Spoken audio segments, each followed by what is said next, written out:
Making the headlines this morning, Anambra State government to rehabilitate 12 kilometers of roads in Obosi Idemble North Council area. Stakeholders charge everyone to embrace the climate-smart practices for healthier environment.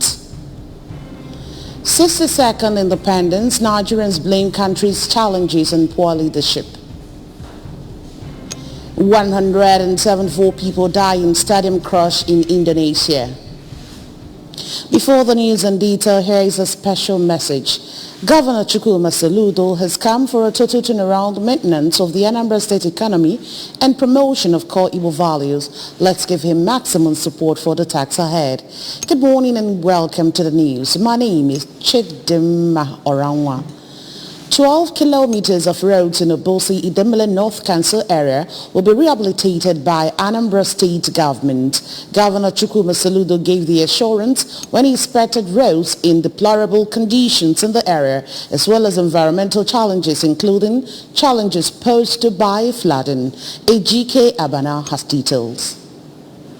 According to the governor, rehabilitation of the roads would reduce difficulties and sufferings of the people residing and doing businesses in the area, as the state of the roads was said to have deprived people of the neighborhood their resources of livelihood. The governor said that his government prioritized the needs of the masses, stressing that environment is Anambra's #1 existential threat. He revealed that about 3 local government areas are currently facing flooding challenge, which he said may extend to the 4th council area, which is creating an emergency situation. Professor Soludo explained that the state government is trying to resettle the affected inhabitants of those locations and called for attitudinal change towards the environment, as well as avoid blocking the drainages. There must be some attitudinal change, and we are campaigning for that, and for people not to block the drainages, and for people to keep their environment clean.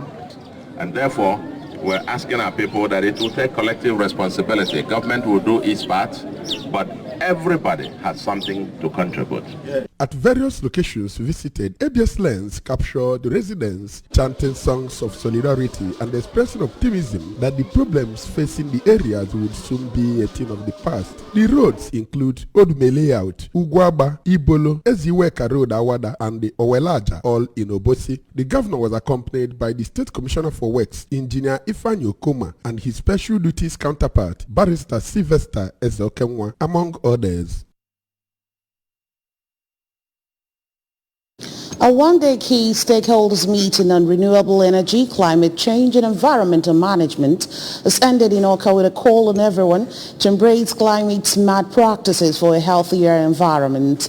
The meeting, organized by the State Coordinating Officer of the Federal Government, IFAD VCDP, held in Oka, attracted the Commissioner for Agriculture, Dr. Foster Ihejiofor, the State Program Coordinator, Federal Government IFAD VCDP, Mr. Nnamdi Agwuncha, representatives from the Ministry of Environment, NUPMAP, NIC, NIMET, lecturers from Nnamdi Azikiwe University, Oka, and some farmers. Agri-correspondent Beleze reports.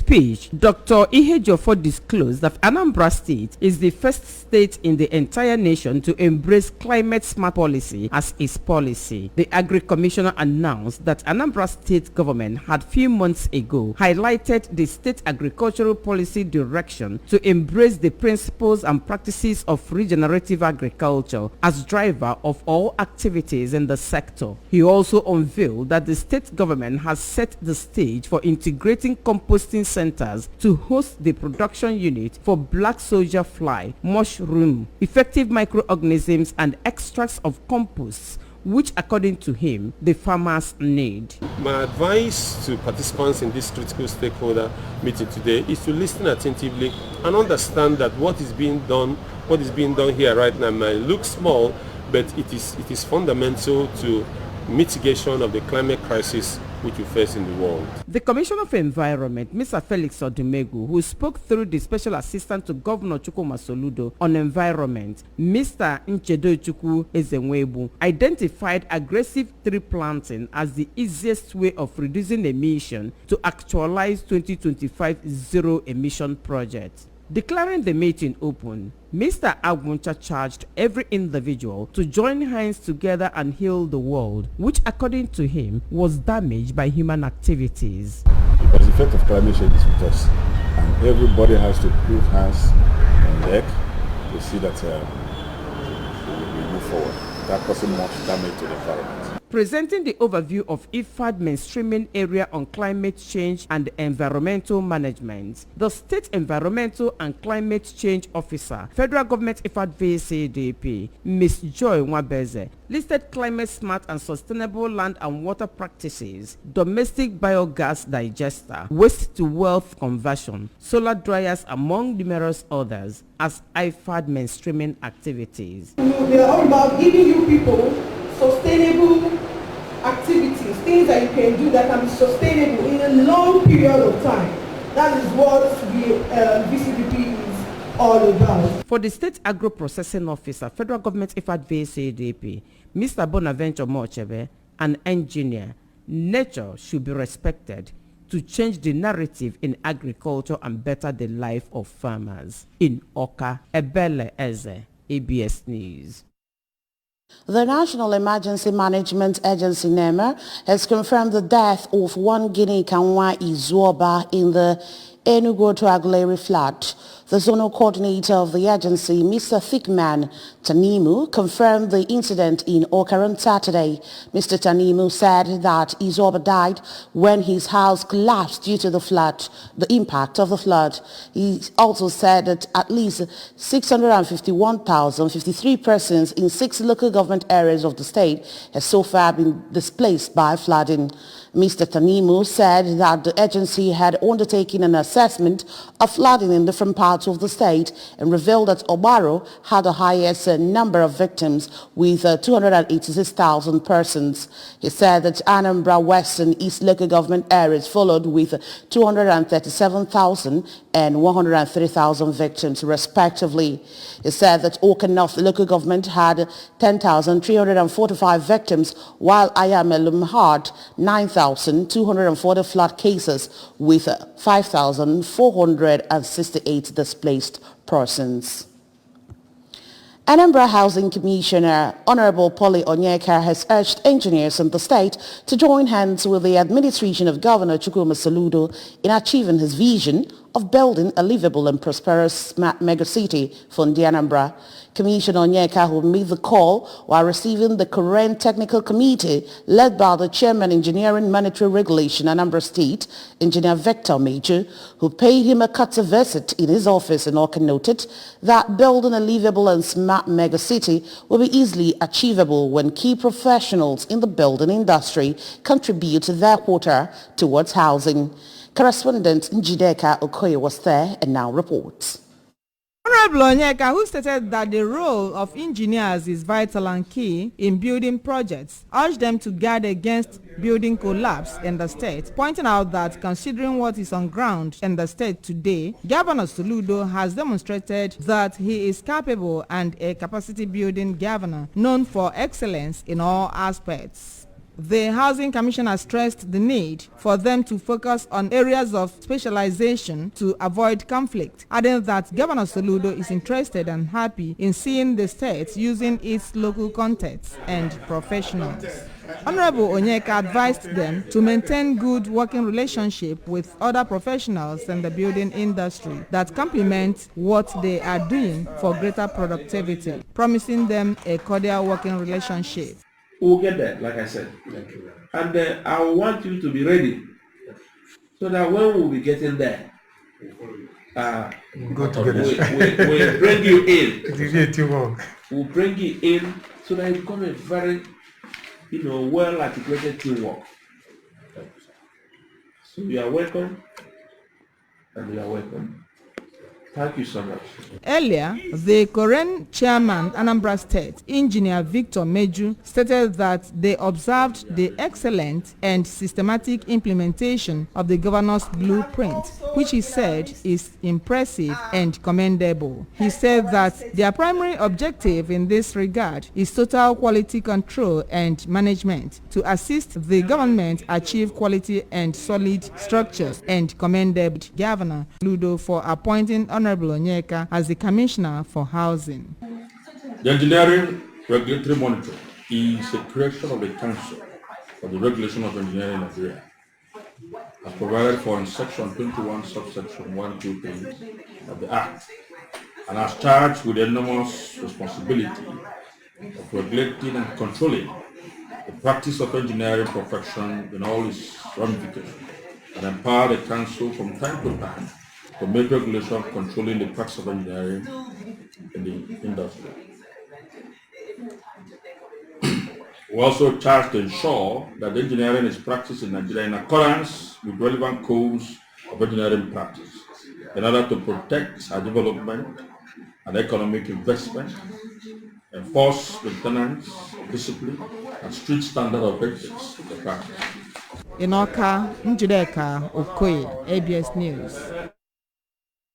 Ndibo have been charged to uphold and showcase their rich cultural heritage to prevent it from going into extinction. The Commissioner for Culture and Tourism, Cambridge Don Onyenji, gave the charge when members of Culture and Traditional Committee of the Anambra State Council of the Nigeria Union of Journalists, NUJ, paid him a courtesy visit in his office in Awka. Correspondent Ogochukwu Okeke reports.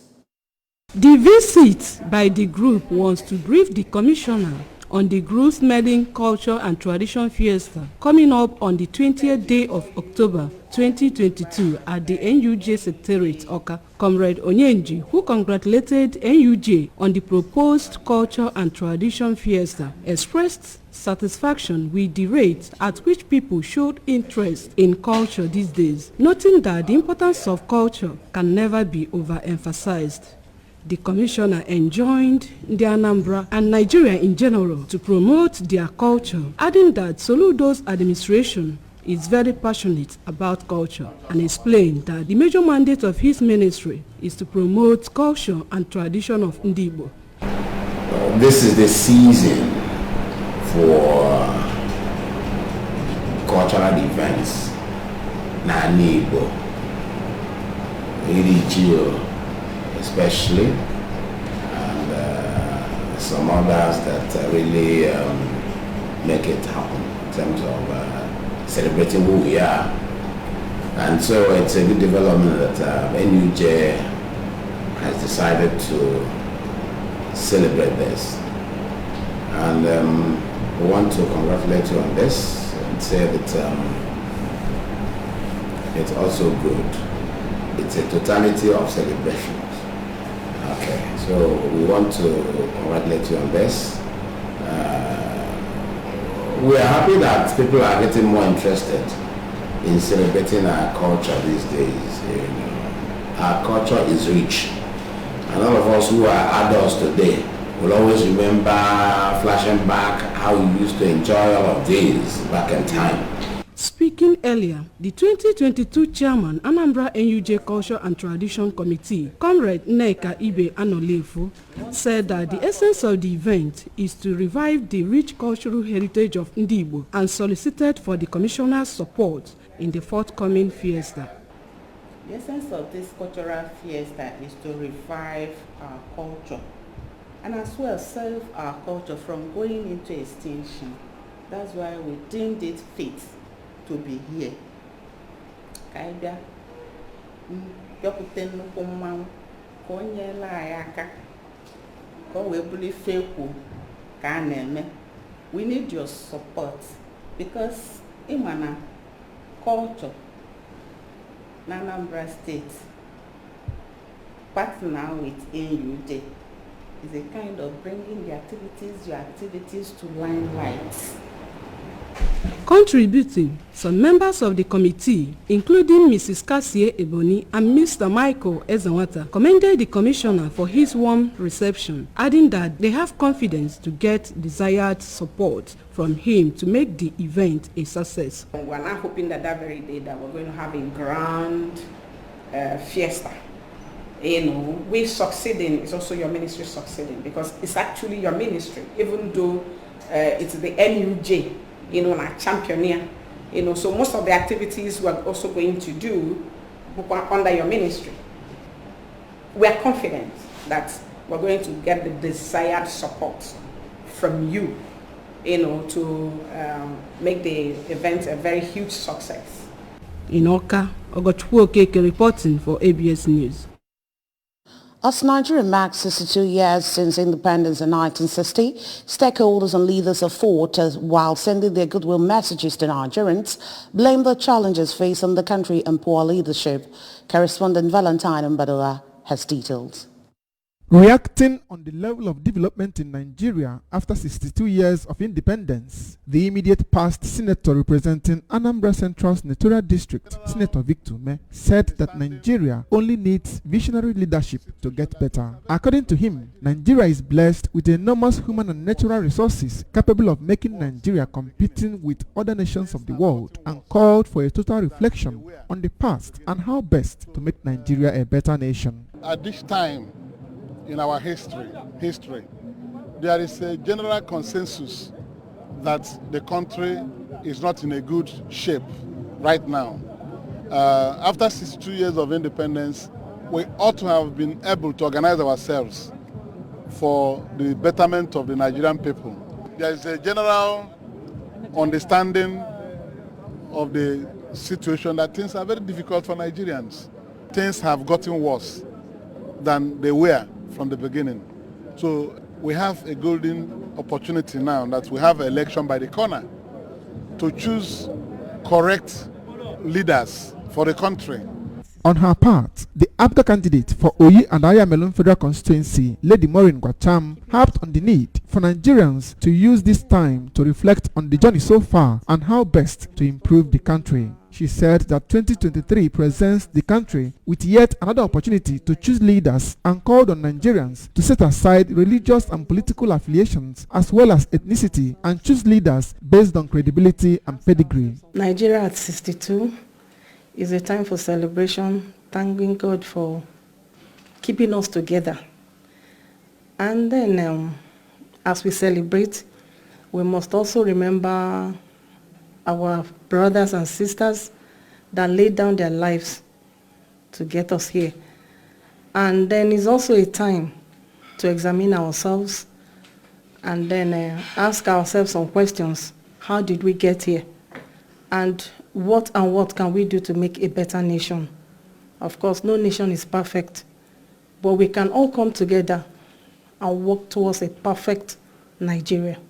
Contributing, another stakeholder, Chief Azubike Ekwozo, who regretted the challenges facing the country after 62 years of independence, was of the opinion that Nigerians should channel their strength on how to get the country on the right direction. Chief Ekwozo said that Nigeria at 62 is really worth celebrating, but regretted that poverty and hardship are still challenging the people despite the abundant human and natural resources available, and called on stakeholders to be committed in building a better future for the younger generation. When I snake and Kaina Wangoli and Abaho, Ilina, Kana Yogi Biko, release in a boy, and about release in a book, Kana Yogi, Hinany's Bonindo.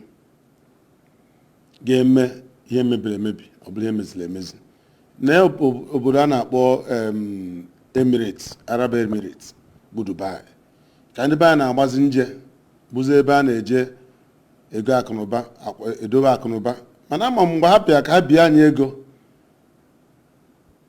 anyị ekwe ebi ihe ego si na onwere ihe ọma ya pụta from desert iwechukwu wee dị ọkụ n'ezie ihe na-eme Dubai wuzielu obodo a na-eme nkiri obodo eji eme atụ obodo. They all canvassed for unity of purpose, noting that Nigerians must shun ethnicity, religious and political differences to move forward. Nigeria gained her independence on October 1st, 1960, and after 62 years, opinion molders still believe that the leadership of the country is yet to have focus and vision.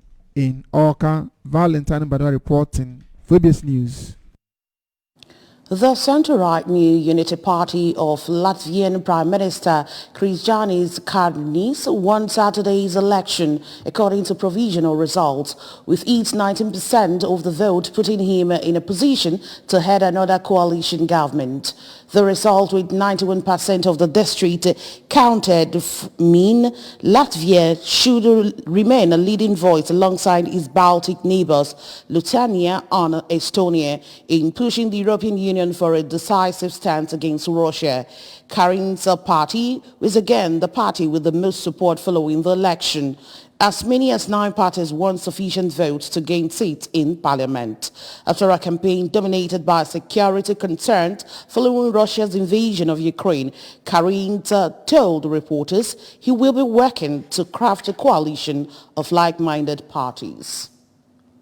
At least 174 people have died in a crash at an Indonesia football match that has become one of the world's worst stadium disasters. About 180 were also hurt in the aftermath of home team Arema FC's loss to bitter rivals at the overcrowded stadium late on Saturday in Malang, East Java.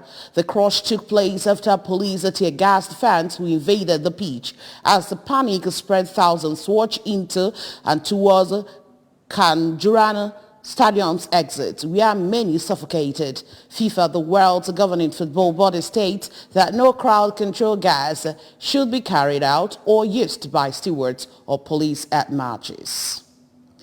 And that's just about it on the news, but remember that you can follow ABS from any part of the world by liking our Facebook page at ABS Radio Television. Subscribe to our YouTube page at ABS Television Orca. Follow us on Instagram at ABS Radio TV. You can also log on to our website at www.absradiotv.com. And now the main points again. Anambra State government is to rehabilitate 12 kilometers of roads in Obusi, Idemili North Council area. Stakeholders have charged everyone to embrace climate-smart practices for healthier environment. 62nd independence, Nigerians have blamed the country's challenges on poor leadership. And we also told you that 174 people have died in stadium crash in Indonesia. Here is a special message. Governor Chukwuma Soludo has come for a total turnaround, the maintenance of the Anambra State economy and promotion of core Igbo values. Let's give him maximum support for the task ahead. And that's it on the news this morning. Many thanks for joining us. My name is Chidimma Orangwa. Good morning.